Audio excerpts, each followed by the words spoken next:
দায়িত্বশীল মানুষের মুখ থেকে কিছু গুরুত্বপূর্ণ কথা শোনার আমন্ত্রণ করছি। আজকে বাংলাদেশের জন্য এটি খুবই দুঃখজনক একটি নিউজ হচ্ছে, যে সেটি হচ্ছে যে আমরা দেখলাম নিউ ইয়র্ক টাইমসে একটি প্রতিবেদন হয়েছে, যে প্রতিবেদনে উল্লেখ করা হয়েছে যে বাংলাদেশে জঙ্গিবাদ এবং ইসলামিক মৌলবাদের উত্থান করছে। তার মানে হচ্ছে যে বাংলাদেশে যে আমরা যে বলে আসছি, দীর্ঘদিন যাবত আমরা যে কথাটি বলে আসছি, যে বাংলাদেশে এই ইনুস, সৎখুর মহাজন ইনুস বাংলাদেশে মৌলবাদকে ব্যবহার করে, জঙ্গিবাদকে ব্যবহার করে তার ক্ষমতাকে দীর্ঘায়িত করতে চাচ্ছে এবং ক্ষমতায় থাকতে চাচ্ছে। এটি যুক্তরাষ্ট্রভিত্তিক পৃথিবীর সবচেয়ে প্রভাবশালী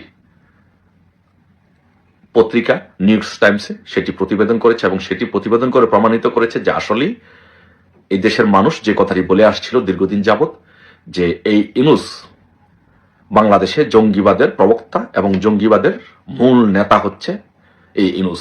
ইনুস জঙ্গিবাদের উপরে ভিত্তি করে, জঙ্গিবাদকে উপরে দাঁড়িয়ে বাংলাদেশের শাসন ক্ষমতায় থাকতে চাচ্ছেন এবং ক্ষমতাকে দীর্ঘায়িত করতে চাচ্ছেন।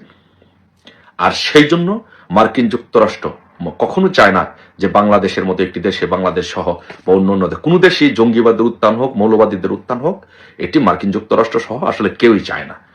সেজন্য আমরা দেখলাম কি, যে এটাকে বন্ধ করার জন্য মার্কিন যুক্তরাষ্ট্র প্রথম যে কাজটি করেছে তাদের, যে সেটি হচ্ছে যে বাংলাদেশের উপরে কিন্তু অলরেডি স্যাংশন দেওয়া শুরু করে দিয়েছে। সেই স্যাংশন আস্তে আস্তে প্রথমে আসছে বাংলাদেশের উপরে, গার্মেন্টস সেক্টরের উপরে বা বাংলাদেশের পণ্যের উপরে, তারপরে সেই স্যাংশনটা আস্তে আস্তে যাবে হচ্ছে সেনাবাহিনীর উপরে। জাতিসংঘে ইউনাইটেড নেশনে মিশনে বাংলাদেশ থেকে কোনো সৈন্য নেওয়া হবে না এবং তাদের উপরে একটা বাংলাদেশের সেনাবাহিনীর উপরে নিষেধাজ্ঞা দেওয়া হবে। প্রাথমিক যে নিষেধাজ্ঞা দেওয়া হচ্ছে, যে সেটি হচ্ছে যে বাংলাদেশের যে পণ্য, সেই পণ্যের উপরে আগে 15% টেরিফ ছিল, সেই টেরিফটা এখন 37% করেছে। তার মানে হচ্ছে বাংলাদেশের উপরে একটা বড় ধরনের, আপনি বলতে পারেন যে যেটা একটা নিষেধাজ্ঞা দেওয়া হয়েছে, বড় ধরনের একটা রেস্ট্রিকশন দেওয়া হয়েছে, যাতে বাংলাদেশের অর্থনীতি একেবারে পঙ্গু হয়ে পড়ার সম্ভাবনা আছে, বাংলাদেশের দুর্ভিক্ষ দেখা দেওয়ার সম্ভাবনা আছে। আমি আপনাদেরকে একটা কথা বলেছি, বাংলাদেশে যে টোটাল যে এক্সপোর্ট হতো বাংলাদেশ থেকে, সেই টোটাল এক্সপোর্টের 25% শুধু ইউএসএ তে হতো,